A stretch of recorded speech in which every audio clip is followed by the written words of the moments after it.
Okay, so one skill that we are going to look at is finding the angle between two vectors.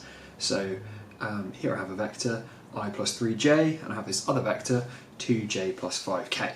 Now, one method that we can use is the cosine rule. So the cosine rule, we looked at it in the case of triangles. If we have three sides of that triangle, we can work out an unknown angle. So what I'm actually going to do is look at these two vectors. I'm going to just imagine that they're beginning from the origin, why not? And what I'm going to do is I'm going to find this third missing side of my triangle, really, which will be this journey from the end of that red vector to the end of that blue vector. Now, what I can do is I can use the method that we looked at last time. I can use end minus start to find this journey. So I can see if this is the origin, it's ending at the position I is 0, j is 2, k is 1, and the green vector is starting at the position I is 1, j is 0, 3k. So the journey that it's taking here is going to be 0 minus 1 is minus 1, 2 minus 0 is 2, 1 minus 3 is minus 2. So this third vector here is going to be minus I plus 2j minus 2k. Now what we can do is we can look at the lengths of each one of the sides of this triangle. So if I'm going to just retranspose my triangle here, I've got this first length is going to be square root 1 squared plus 3 squared. So that's going to be square root 10. That's root 10.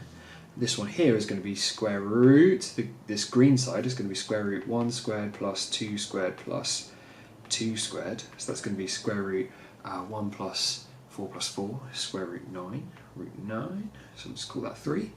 And then this last one is going to be square root 2 squared plus 1 squared. 2 squared plus 1 squared, that's going to be root 3.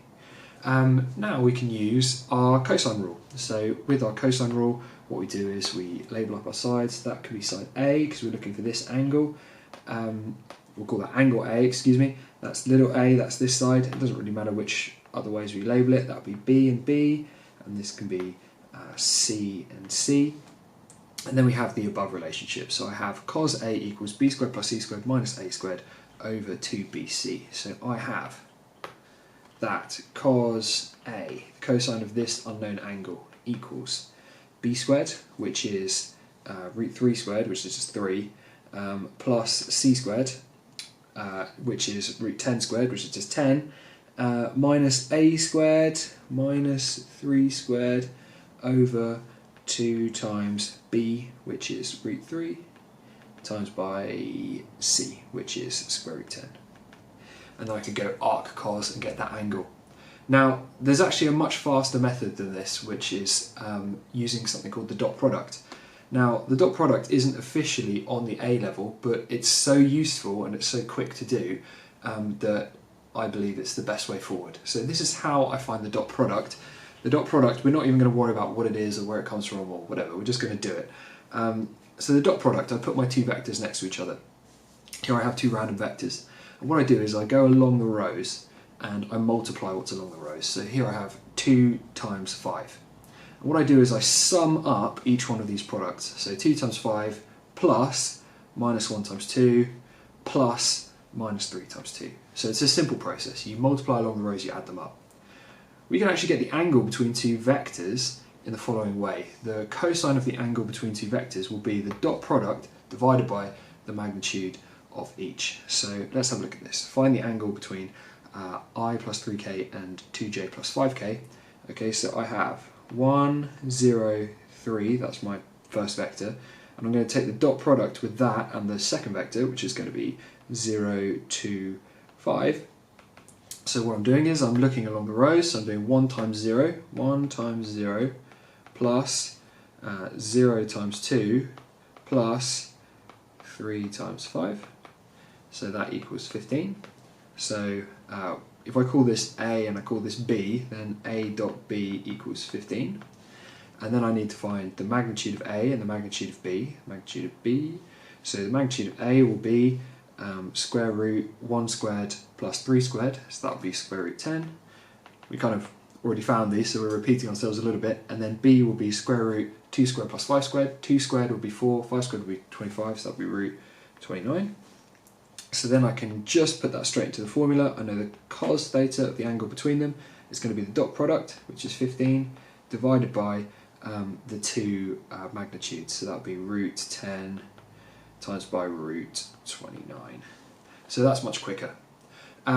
This method also allows us to find the angle between vectors and each one of the coordinate axes, rather than messing around with each one of these triangles. And I would encourage you to look at the triangles and see how this geometry is working. All we actually have to do is represent each one of the axes as one of these vectors. So the x-axis can be represented as 1, 0, 0. It's one step along that x-axis. So for example, we can use 1, 0, 0 to find the angle between my vector here, 1, 2 and 3j, and that x-axis. I find the dot product, I find the magnitude of each, so square root 1 squared plus 2 squared plus 3 squared is root 14, square root 1 squared is 1, and I have this angle.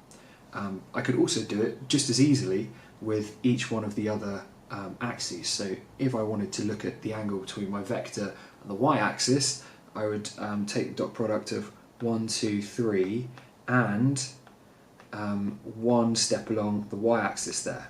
So I would calculate that. And then last but not least, obviously, if I had 1, 2, 3 and the z-axis, I would take the dot product between that one there. So that z-axis would be represented by that 1k at the bottom. So dot product, much easier method. Find those angles between vectors and axes, vectors and each other. Don't worry about where it comes from. Cool.